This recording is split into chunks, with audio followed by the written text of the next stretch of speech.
Kevlar kini bukan berada di kawas-kawas biasa saja. Dekat auto detailing, kawas-kawas yang besar pun kita dah masuk juga. So hari ni aku dekat Ash Kawas Premium Auto Detailing. Nama pun premium, confirm servis dia premium. Aku nak jumpa dia punya owner, nak tanya soalan sikit. Jom.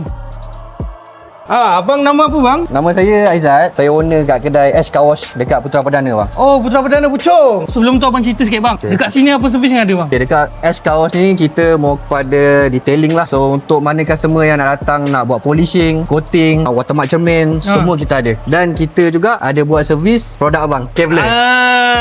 Okey. Ash Car Wash ni adalah antara salah satu kita punya dealer. Ya, bang. Apa feedback customer yang dah guna Kevlar dekat abang punya car wash ni? Okay, so far feedback dari customer saya, diorang cakap memang produk baik bang. Baik lah. Baik. Okay. Setakat ni kita dah jual lebih kurang dalam banyak, dan customer yang datang diorang boleh ambil servis yang ada kat kita. Dan ada juga yang datang diorang beli buat kat rumah, sebab benda tu senang je nak buat bang. Lebih kurang dah 15 minit 20 minit je. Dah settle lah. Lipas, bau, bateria semua memang customer puas hati bang. Kevlar akan bagi kita banting, lepas tu dengan baju. So kita pakai lah untuk staff-staff kita pakai. Mungkin ramai yang tak tahu lagi, Kevlar sebenarnya bagi support sistem yang kuat juga. Betul. Dekat diorang punya dealer-dealer ni. So kita memang sedia membantu 24 jam. Oh, owner-owner kawas kat luar sana, saya suggest boleh ambil Kevlar. Memang produk dia memang terbaik.